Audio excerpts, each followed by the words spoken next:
During the months of November and December 1864, the South is keeping a close eye on Sherman's march through Georgia. Southern forces have already been fooled thinking Sherman was advancing on both Augusta and Macon. He wasn't. They were feints.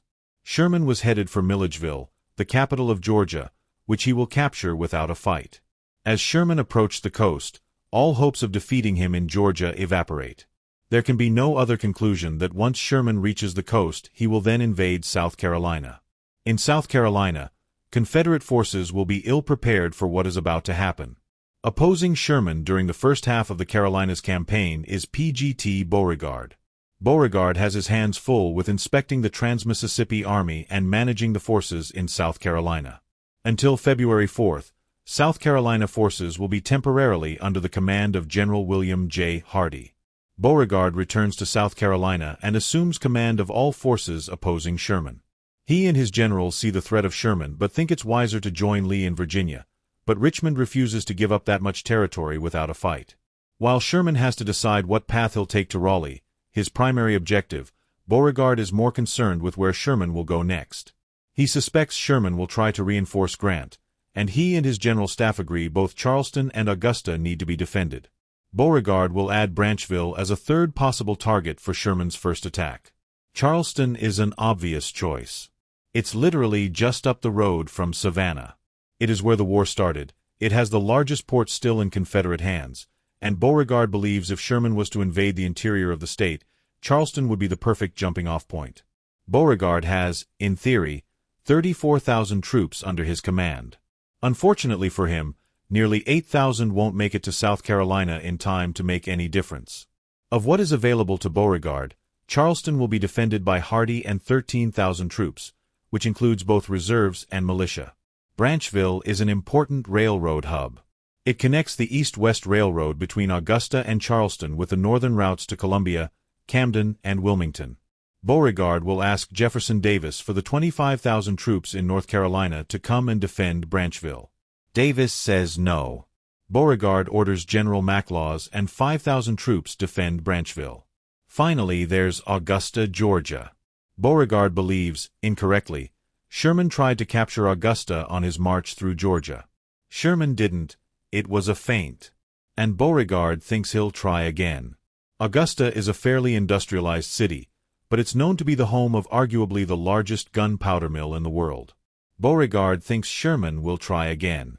Unfortunately for Beauregard, the nearly 8,000 troops that won't make it in time were to be the defenders of Augusta. Until they arrive, Augusta will be defended by just 1,500 Georgia state militia. Beauregard does acknowledge Columbia is an important city. And while it has a few military assets, like Camp Asylum, a POW prison housing upwards of 1,800 Union officers, a Confederate hospital and distillery, and some small factories, Beauregard thinks there just isn't enough in Columbia of military value to justify Sherman coming to Columbia first, if at all. Beauregard will ask Jefferson Davis to send 10,000 to 12,000 men to defend Columbia. Again, Davis will refuse. That leaves Beauregard roughly 8,000 troops still in the field. 2,000 infantry will be under the command of General Stevenson. 5,800 cavalry will be under the command of General Joe Wheeler. These numbers are fluid as Wheeler will send troops to fight under Stevenson when needed. These two forces will be responsible for slowing down Sherman and making his life miserable. Wherever Sherman is going, they are to be there waiting for him. They do their job quite well. At least in the beginning. They would cut down trees on both sides of the road to block Sherman's advance. They will ambush advancing Union troops wherever they have the advantage. According to Union records, there will be 45 firefights between January 1st and February 17th. Bridges on secondary roads will all be destroyed in front of advancing Union troops. Bridges on primary roads will be defended with earthworks and supported by artillery. Beauregard believes there will be one big battle, at a time and place not yet determined, and he wants to preserve his troops as much as possible so when the time comes they can participate. So he's made it clear to his subordinate commanders that when facing enemy forces they are to hold their position for as long as practicable, so as to not endanger the safety of the troops.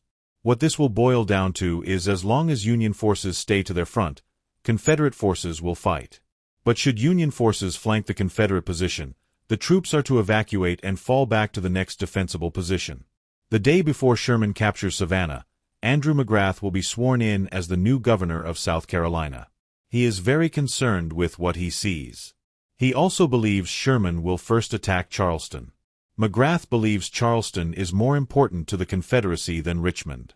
He believes should Charleston fall, that will end the Confederacy. He writes to both Jefferson Davis and Robert E. Lee expressing his concerns about Charleston and pleading that at the very least all South Carolinian troops be sent home to defend the state. Lee will respond. As to the loss of Charleston, Lee says it won't be the end of the Confederacy as long as the South maintains control over the interior of the state. Lee goes on to say that should he bring his army to South Carolina, Grant would certainly follow, and then there would be 2 federal armies in South Carolina, and he didn't think that was what the governor would want. Lee does try to help. Believing Beauregard was concentrating his troops around Columbia, Lee sends his cavalry commander and native son of Columbia, Wade Hampton III, to command the troops in Columbia. When Hampton arrives, he learns there are no troops to command. Lee will quickly place 2 brigades of cavalry under Hampton's command. The 800 troops of General Butler will arrive in time, while the 1,200 troops of General Young will end up north of Aiken, out of the fight. Sherman's cavalry, under the command of Hugh Judson Kilpatrick, will draw Wheeler's cavalry away from Sherman's primary objective in South Carolina, preventing his force of roughly 4,000 from being at Congaree Creek, where the last fortified position before the capture of the state capital Columbia is defended. The fight for Columbia will end in its destruction.